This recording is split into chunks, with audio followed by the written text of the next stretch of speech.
end of the sermon today, for the sermon hymn, we're going to sing the hymn, Awake, Awake, and Greet the New Morn.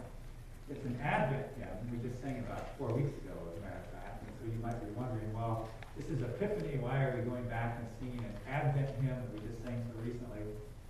And the reason I would say is there's two. One is I think it's a beautiful hymn, and it deserves to be sung more than once during the year during Advent. So let's sing it a few other times. But more importantly, the whole theme of waking up is a perfect hymn to sing on the first Sunday of a new year. We're starting a new year. January the 6th is the first Sunday of this new year. Advent's the beginning of the new year in the church calendar, January, of course, in our secular calendar. But it seems to me that when we start out a new year, a new morning time, it's good to know that God comes to wake us up. And particularly on this Epiphany Sunday, to wake us up with a light, to wake us up with a star. That's what's going on in our gospel lesson for today, as we look again at that gospel of the coming of the three wise men, the three sages, the three magi, is what the Greek Testament says. These scholars of the stars that came from the east, from Persia probably, what we now know as Persia, Iraq, and Iran in our own time.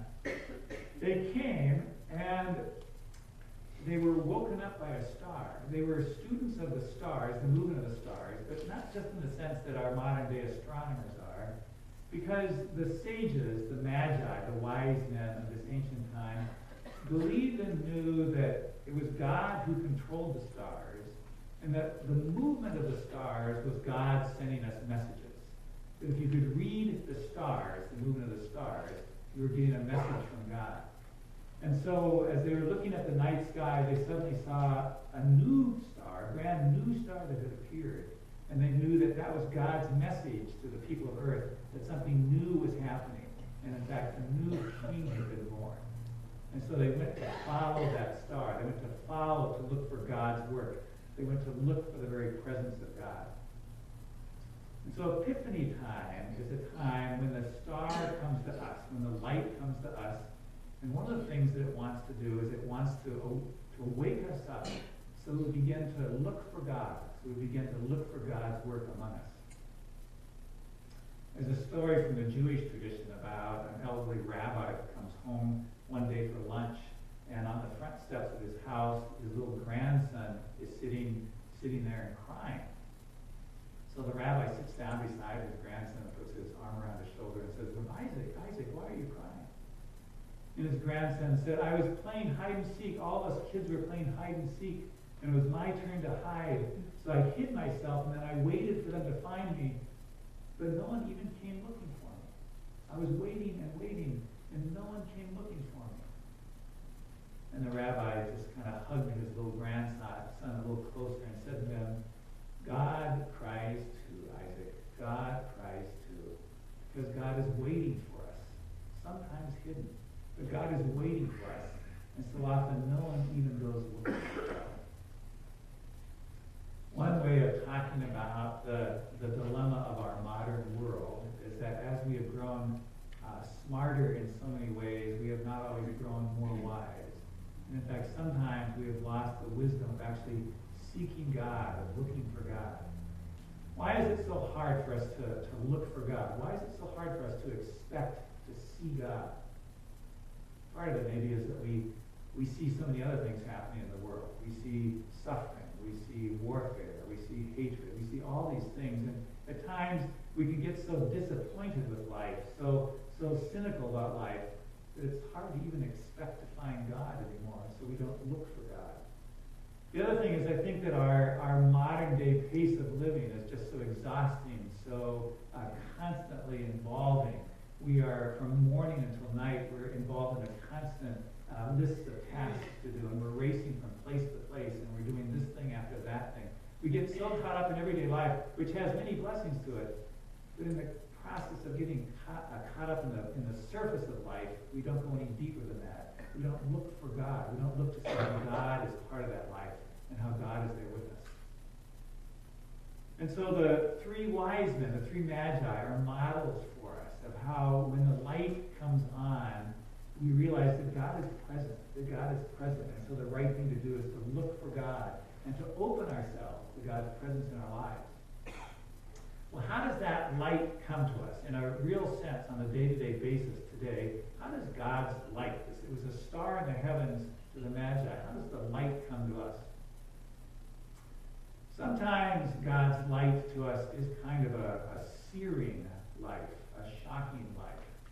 You know how when you've been in a dark room for a long time, you turn on the light first thing in the morning, the light just hurts. It's so bright it hurts. It can be a searing light.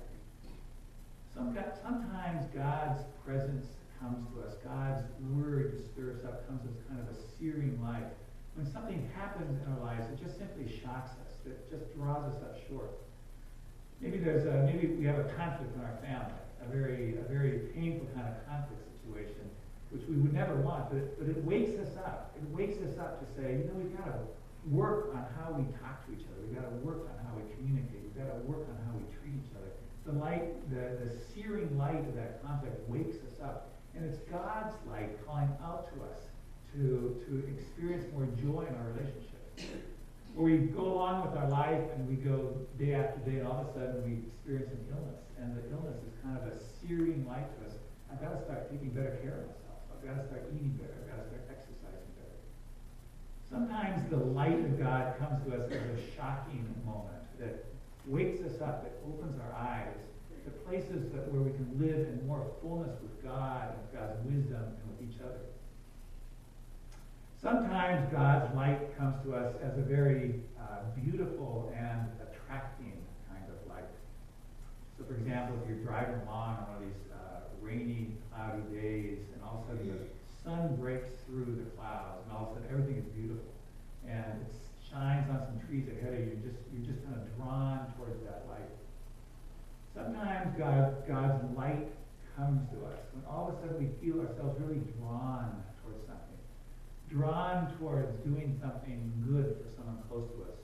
Drawn towards using our gifts and skills in a new way. Drawn towards some vision of what we would like our life to be, or what we would like the world's life to be. The light of God sometimes comes as an inviting light that opens up our vision. The light of God may also come to us as a healing, comforting kind of light. You know how it is when it's a dark and cold night, and at least there's a light in the house that is warming and comforting, or there's a fire in the fireplace. Sometimes God's light comes to us as a warming and comforting thing.